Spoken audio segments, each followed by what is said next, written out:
Good afternoon, everyone. It's good to be here. I'm Steve Berry. I'm here to talk to you today about the Patriot Threat.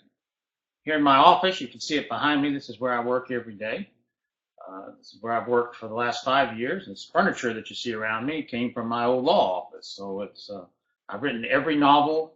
All of my novels have been written sitting in this chair at this desk at this credenza. And when we moved down here, I brought all this with me and set it up. I'm kind of a little superstitious that way. The Patriot Threat is the 10th Cotton Malone adventure. He's a retired Justice Department agent, lives in Copenhagen, runs an old bookshop, and this time he gets caught up in an adventure dealing with the 16th Amendment to the Constitution and whether or not that amendment, which led to the income tax, was legally ratified. There were some very interesting things that happened back in 1913, things that were swept under the rug, things that are true because we know from surviving documents, and things that I was able to weave this modern day thriller around involving cotton. Deals with Andrew Mellon, who was Secretary of Treasury for 11 years through 3 different presidents, Franklin Roosevelt and the blood feud between them, some things on the dollar bill, a painting in the National Gallery of Art that's real and there, and a man named Hyman Solomon. You put all those together and you get this 24-hour adventure that Cotton gets involved in. The whole thing takes place in less than a day. A lot of action, a lot of things happening fast. So that's what it's about. Let's see what you all have on your mind. Fire away with your questions. I guess you start right off with a really interesting one. Go right off with Hyman Solomon, who is very, very much a very interesting fellow. He is as much a founding father as any other founding father in this nation. It's just one we don't know much about. He is the man who found the money. He found the money to finance the revolution. He provided the funds that were needed to keep things going. And then when we were low on money, he loaned the country $800,000 of his own money. That debt has never been repaid. 5 times Congress has considered it. 5 times they've said no. Today that debt's worth about $300 billion. And Hyman Solomon is a guy we know very little about, who gets very little credit. But George Washington himself said that the war would not have been won but for Hyman Solomon. Let's see what else you got on your mind. What other questions you might have today.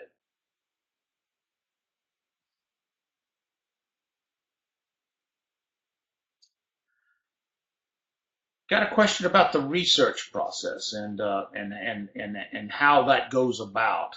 For me, the research starts 6 months before I write a novel, while I'm writing the novel before. So I would start the preliminary research, gathering up 300 to 400 sources on each book, going through each source, getting out those little tidbits of information. I don't read 300 to 400 books, but I do read large chunks of 300 to 400 books. And I put all that together, then I start the writing process, which is a 12-month process.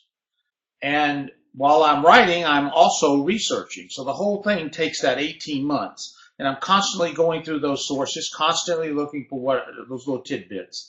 About 80% of what I'm going to discover in the research process is never going to be used. So I'm very selective about what makes it into the novel. My novels are unique in that I try to keep it about 90% close to history. I don't trip it up, but just a little bit. I try to keep it as tight as I can possibly keep it. That's a good thing because it is as tight as it can. It's a bad thing because it takes time to make that happen. And that's why I need that full 18 months to write the novel.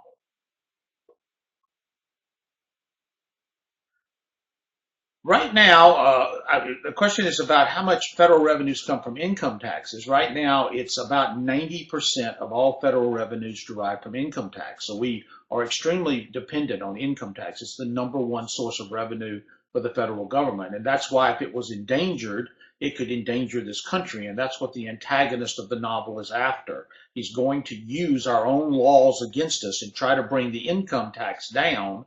When he brings that down, he can bring America to its knees. And that's part of what we're after. That's part of what we're looking for in the novel. So I said that real thing that has great implications today.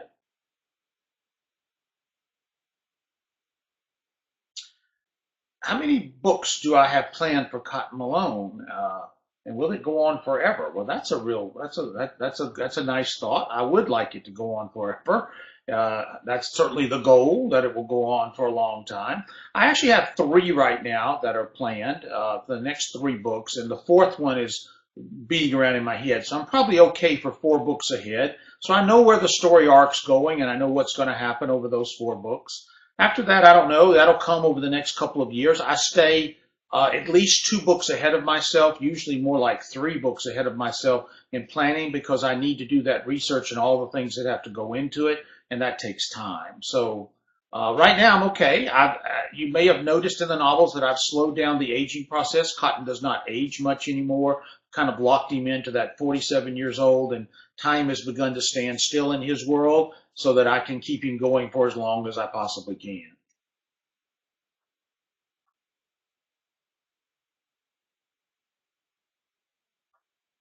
It's asking about History Matters and where we are with that. History Matters was something Elizabeth and I created about 7 years ago. It's designed to help communities raise money for historic preservation. We do it through many different ways: galas, meet and greets, receptions. One of the most popular ways is through our writers' workshop. All of those events we charge for you to attend, and then all of the money from those events goes to the historic project that we're there to support. We don't charge to come, and we don't charge expenses. In fact, we pay our own way to go to all of those. So far, we've done somewhere in the neighborhood of around 70, 75 events around the country. We've raised nearly $1 million. We've taught around 2,800 students. So it's pretty cool. It's all coming together, and we do around 6 to 8 History Matters events a year. We've done our quota this year. I think we're done for this year, but we're already looking for next year. So anyone out there that might have a History Matters project, go to the website, type on steveberry.org, and send me an email, and we'll see what we can do.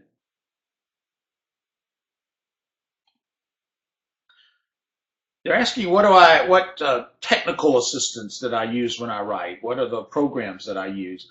I don't use anything really. I keep it extremely simple, and I would urge all writers to do the same thing. Just keep it simple. I just use plain old Word. It's the simplest way. It's the universal program just about that all publishers deal with. I'm a Mac person basically, so I should probably be using Pages, but Pages is not that popular outside of the Mac world. So I stick with Word and just keep it simple and keep it easy. Will Cotton and Cassiopeia get back together? Well, as you know, there was trouble in paradise in Lincoln Myth. I did that on purpose. I sort of tripped up their world. She's not in this book, but she will be back in the next book, and she makes quite a splashy entrance, in fact, in the next book. She has a flair for entering the stage. And once I get her back on stage, I'm going to kind of keep them together from there on. I think I've had enough ups and downs in that relationship, and so I think it'll level off and things will get a little smoother there.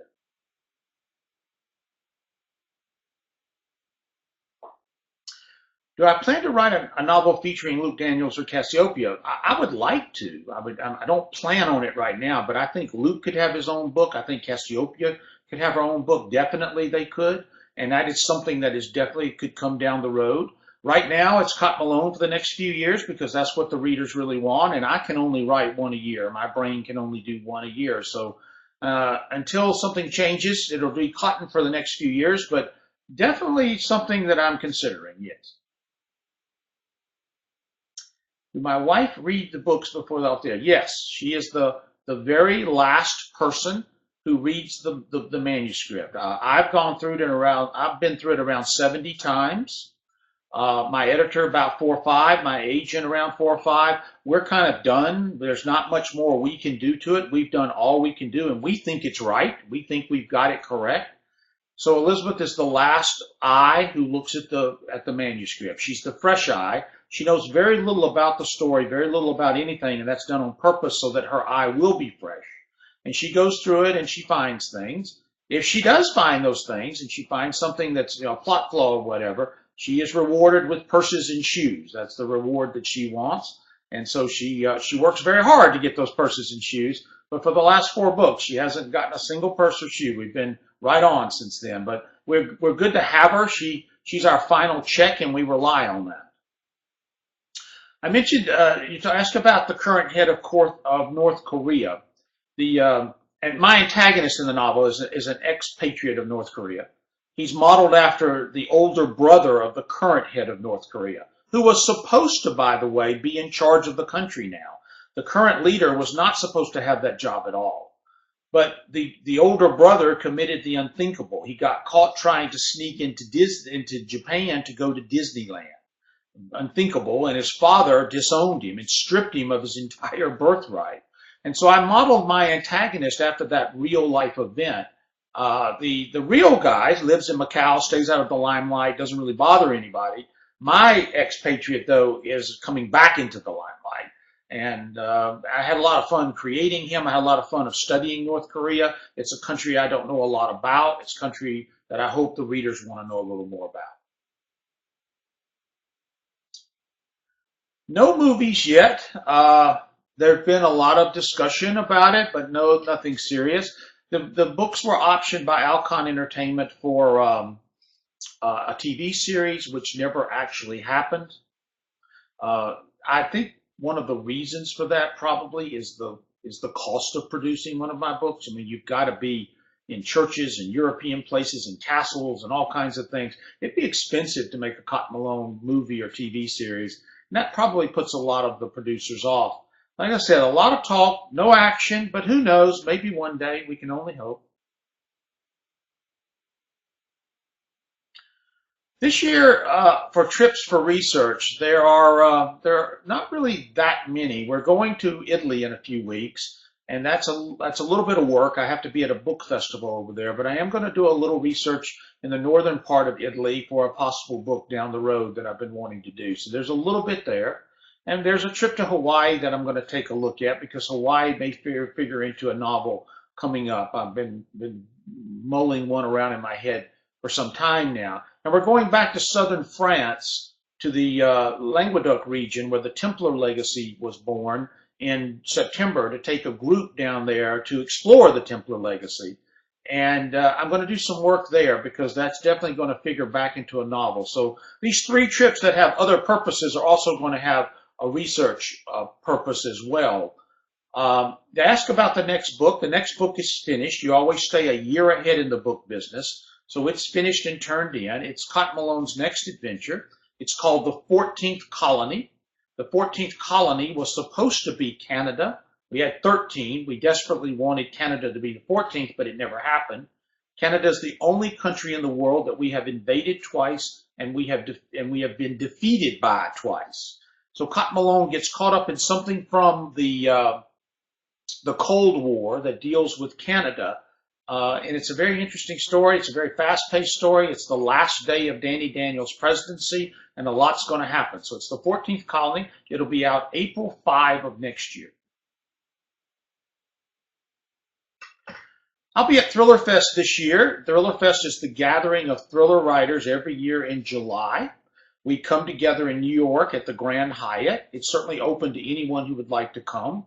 And you can find out about that at thrillerfest.com. You can learn all about that. It's the gathering of the genre. It's summer camp for thriller writers and thriller enthusiasts. I enjoy going. I look forward to seeing everyone. A lot of friends come. We get together. We have a good time. We talk thrillers. We talk business. It's a lot of fun. We're getting more and more fans now. Last year we had probably 500 plus fans there. And so, anybody out there who'd like to come, go online, register, and come see us.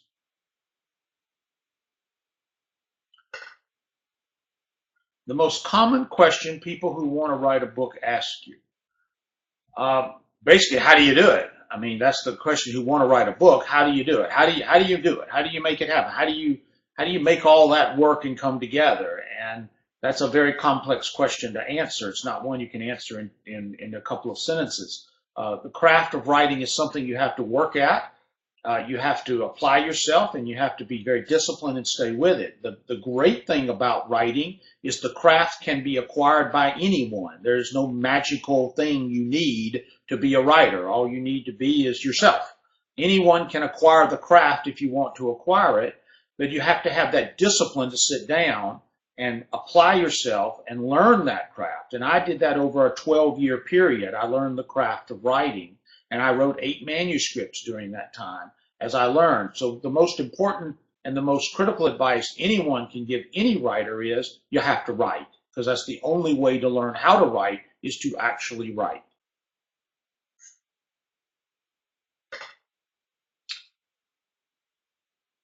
What is the one place you would recommend for people to go for a vacation? One place is all I can pick, is one spot. That's tough. I would probably pick New Zealand. New Zealand is one of the most beautiful countries in the world, particularly the South Island of New Zealand, and you could not go wrong there. You would be just enthralled with everything there. It's a magical, mystical place. When you watch Lord of the Rings and The Hobbit, that's exactly what it looks like. It's quite amazing. So I had to pick one place in the world. That's probably where I would go. Well, book club selected Patriot Threat this month. Are there any discussion questions available? No, I quit doing those several years ago. I don't have those anymore. We haven't done any of those in quite some time. Sorry, but it's just not something we've sat down and worked on. We did it for about the first 3 or 4 books and then kind of stopped doing it now. So I would recommend you just read the novel and then get down together and take a look at it and talk about the issues that struck you and the things that come to mind. There are, a lot of issues in there, particularly with the 16th Amendment, with the constitutional ratification process, with everything that happened back in 1913, Hyman Solomon himself, that feud between FDR and Andrew Mellon. All of those things are historical facts. Get out a dollar bill and look at those things that are on the dollar bill. There's some illustrations in the book. All of these are very interesting things that you can have a discussion about. We did a book event the other night that didn't get really good advertising. They forgot to put it into the newsletter where it normally goes. We usually get 125 people this event every year. This year we got 25. And it was pretty cool because almost everyone there had read the book, so we turned it into a book club. And we had a great discussion on that. And these are the topics we talked about for 90 minutes.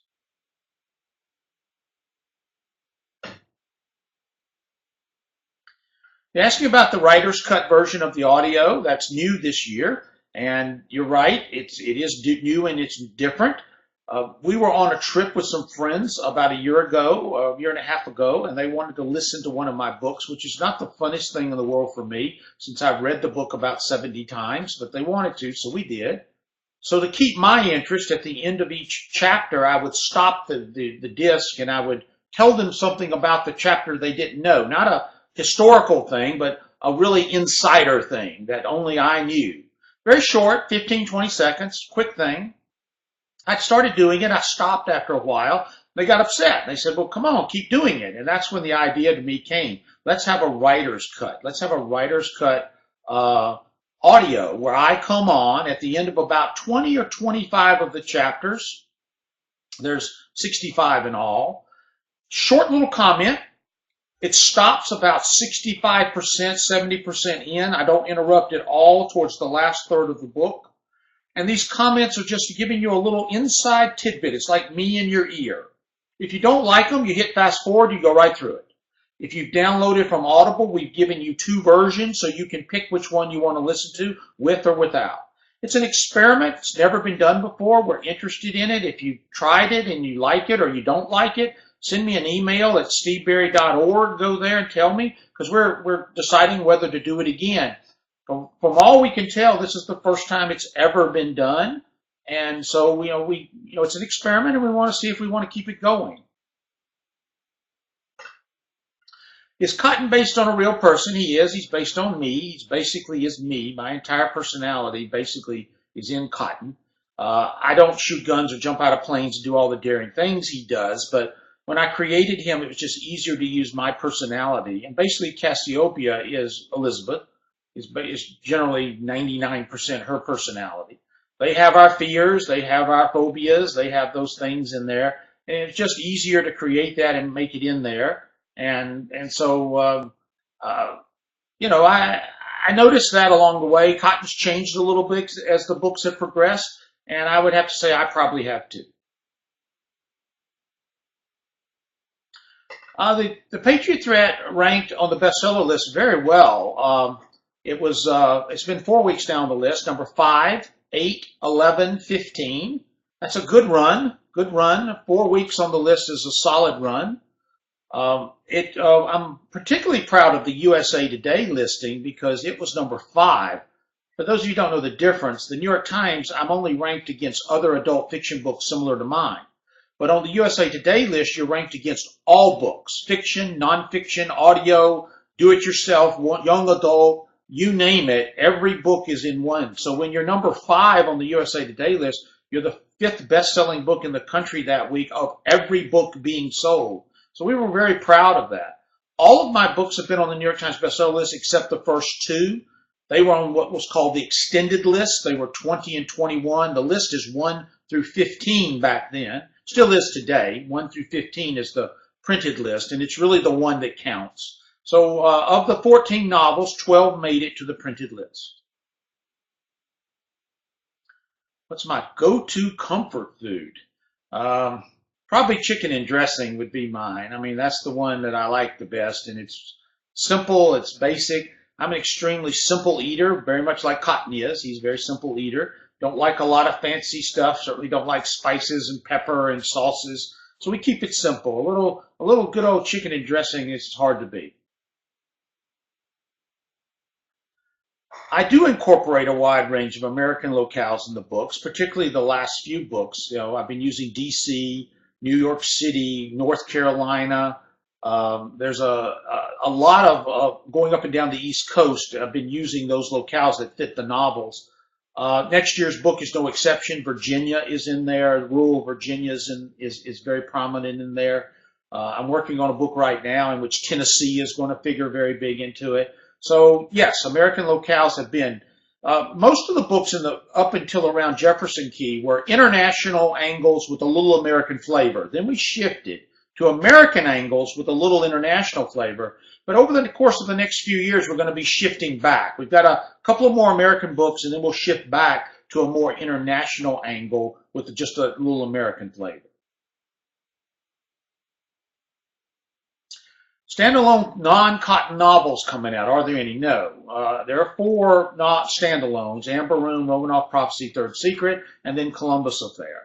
I can only do 1 a year, so my brain can't churn out any more than that. So I'm going to stay with Cotton for the next few years. But I would love to revisit Tom Sagan from the Columbus Affair. I'd love to know what happened to Miles Lord in the Romanoff Prophecy. Colin Mitchner from the Third Secret has appeared in Cotton's world already, and you may see him again a couple of books from now. So he's been in there. So I would be interested to know what happened to all of those people. What would be really cool if you could do a book and put them all together in one book. It would be really neat to have them all make an appearance in the same novel.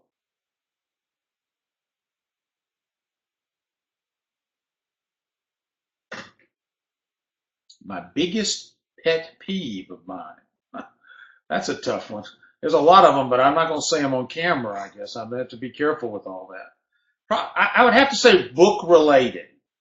It's someone who criticizes the book and they haven't read it. That probably ranks as my toppest pet peeve.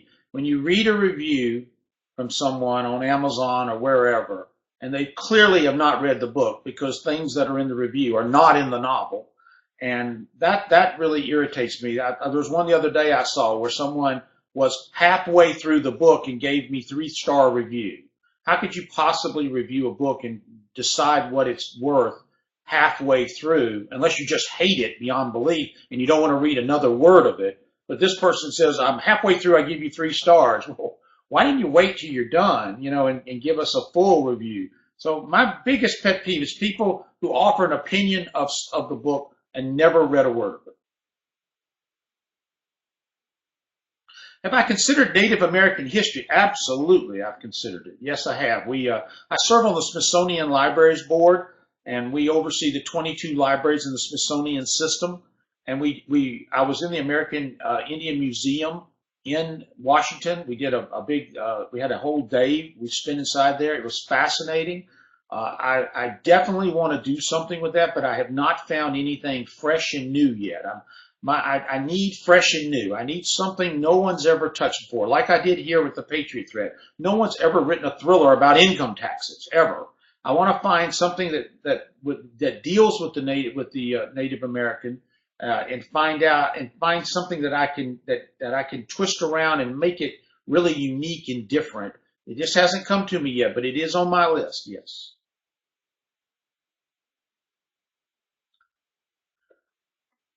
What's the experience been when you travel over the world? Have you ever had a bad experience? No, not really. We've always enjoyed ourselves. We've had a great time on the trips They've always been very interesting, very different, very enlightening. Sometimes it's frustrating because we're not finding what we're looking for, but we've always ultimately found it. So I don't think I've ever had a bad experience traveling, to be honest with you. We like to travel in comfort. We like to enjoy it. We like to be comfortable wherever we are. We don't rough it. We're not a rough it traveler. We like a nice hotel. We like a nice rooms. We like nice, flights over. We've learned that by doing that, we're much more rested. We're much more focused. I don't need 3 days to adjust. I need like 3 hours to adjust and I'm ready to go. Because when I hit the ground with these research trips, it's a 4-day event.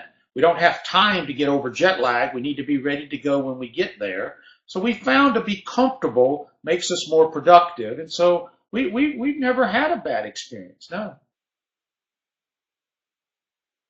Say I wasn't able to write historical thrillers, what genre would I try tackling? Well, I would love to, science fiction would be a lot of fun. That would be really cool to do something there. Straight historical fiction would be fun. See, I write international suspense thrillers that have a historical angle.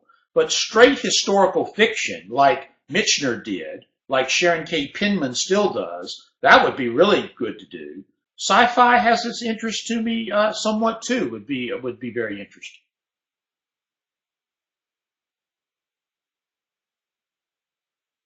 Will Cotton's son be back? I'm sure he'll come back one day. As Cotton's life has frozen in time, so has Gary's. So he stayed around 16 or 17 years old. But yes, you'll probably get on up around 18, 19. I'll get him up a little older, and you may see him again. It's very possible. I thought at one point about spinning him off and doing a YA book with him, but I don't read the YA genre, so I'm not as familiar with how to write those books, and there's no time for me to study that. I'd have to study that quite carefully before I would tackle it. So I didn't really go there, but you might just see Gary come back one day. He was fun in The King's Deception. I enjoyed dealing with him. Co-authoring a book is complicated, but have I considered cameo appearances uh, in for some of your characters? You're talking about cameos throughout some of the novels. I have actually done that. Colin Michener has had a cameo appearance and come in. Paolo Ambrosi, the bad guy from the Third Secret, actually made an appearance in the Paris Vendetta. So I have had some of that crossover in the world. Stephanie Nelle crossed over to the Columbus Affair and was in there a little bit. So I have done a little bit of that crossing back and forth in the world. I haven't had any cameos though by other writers. We did that a few years ago where my character made an appearance in Jim Rollinson's books, and his was in mine, and Brad Thor's was in mine, and I was in his, and Raymond Corey was in. We did that for a while just to see if folks were paying attention and see if we were how we were cross audiences. But we haven't done that in a long time. Maybe it's time to sneak those back in again.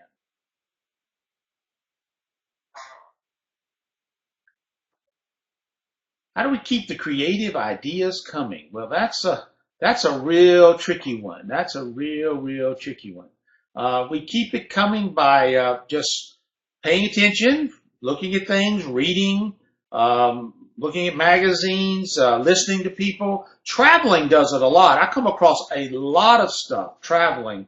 That's where the main ideas come from, is when we're off on the road somewhere and we see or hear something. It's where the King's Deception came from. It's where Alexandria Link. It's where Lincoln Myth came from. Jefferson Key. There's a lot of them that came that way from traveling and hearing things. So I need to get back out there on the road where I can be in places where I can hear and see things. Luckily, I'm okay for 4 books ahead. I'm 4 books up.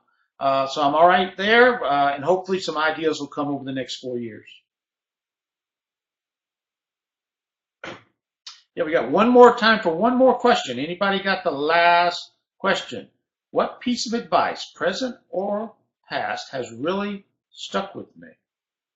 Um, it's the simplest advice, and and I'm not being flippant. I'm very serious. It's the simplest advice that I have that was given years ago when I first started listening to the little voice in my head and writing, and that is you have to keep writing. You have to keep at it every day. You have to perform every day. You have to set up your discipline, you have to stay with your discipline, and you have to hang with it. That is the best piece of advice I was ever given. It's the reason why I'm able to keep doing this today, because I adhere to that every day to keep writing.